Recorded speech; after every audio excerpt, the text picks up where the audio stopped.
Hello, welcome back to the Joon channel, and I appreciate you tuning in. And if you've seen the other videos about my expectations of a first year and my expectations of a journeyman, I want to kind of go over what it is that you ought not to be and things that you can learn and who you can be, and maybe have a little time to reflect on, am I this person? Am I turning into this person? Are there things that I could possibly cater and change to become hopefully better? So if you're new here, I am a journeyman plumber in the union, and just sharing my experiences and what I've seen to hopefully help you and those that are in the trade for either a while or new to it. So welcome to my 5 things that I hope that you're not this guy on the crew. And we'll start it off with number 1 as the gossiper. The person that is always putting people down, the person that's always throwing people under the bus, the person that's always making fun of people, the person that's always sharing other people's business in order to maybe get yourself ahead, or to spread rumors, or to, I don't know, look better than other people, and in and of itself is showing your insecurities as a person. And when people share things with you, they're trying to build a connection, and to use that power and knowledge against them is really a bad trait. And that would be my number 1 trait of who you do not want to be. Number 2, the rager.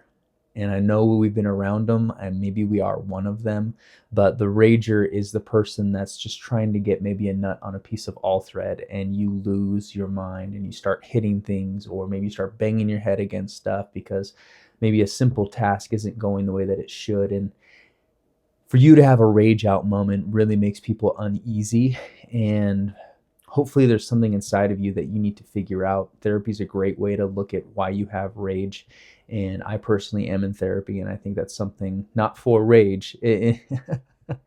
Not for rage. I'm sure I've had rage moments, but if that's your go-to, if that's your immediate reaction is hate or anger, it's something you really ought to curb, and something that's just probably not good for your life, and it's not good for those that are around you, and it makes you very unbecoming and very unapproachable, and it also makes people very uneasy when they have to work with you. So don't be the rager.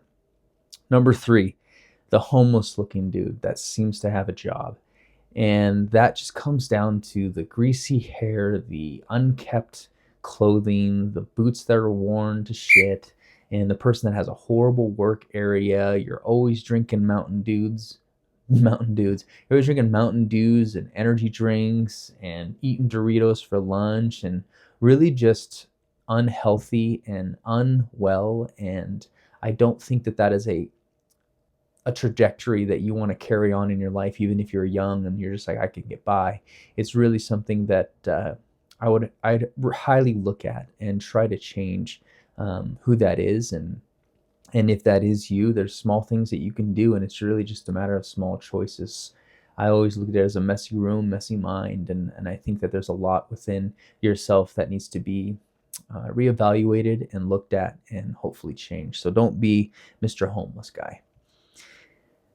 Number 4, the know-it-all. And I fall into this camp just based on the way that I speak and the way that I approach things and the way that I address certain problems and situations. And there is a know-it-all, maybe demeanor around it. And I know that I have had to work on that, but no one really wants to know what it is that you need to do. But there's also that other side where maybe they do know what to do, and heeding to that information and that knowledge is also something that needs to also be looked at. But the know-it-all is someone that usually has a harder time probably connecting with people and understanding that other people have other ways of doing it. And this trade really does have 1,000 different ways to do one thing, and not one thing is always necessary. So being open to different ways of approaching a problem is always welcomed.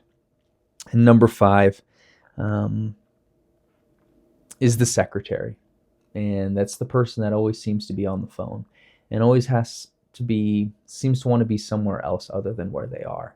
And being on your phone, especially as an apprentice, unless you're doing calculations, is really frowned upon. And it really shows where your mind is at and where your time is being invested. And it's something that is a big turnoff just in general on when someone else is working and you're on your phone I mean, really, what are you doing? Unless it's a family emergency or something, which doesn't happen very often. There's a break for that. There's a time for you to actually get on your phone and take care of the business you need to, or communicate that, hey, something came up. But being on your phone for no reason is an addiction that is across probably most industries, and I really recommend that it's not something you get caught doing. So the 5 things that the person you just don't want to be known as, those are what I've seen, and I hope you aren't that person. So thanks for tuning in. I really appreciate it. Continue the dialogue, and share what it is that you don't like and what you don't see happening in your crew. So go ahead and like and share, and appreciate it, y'all. See you on the next one.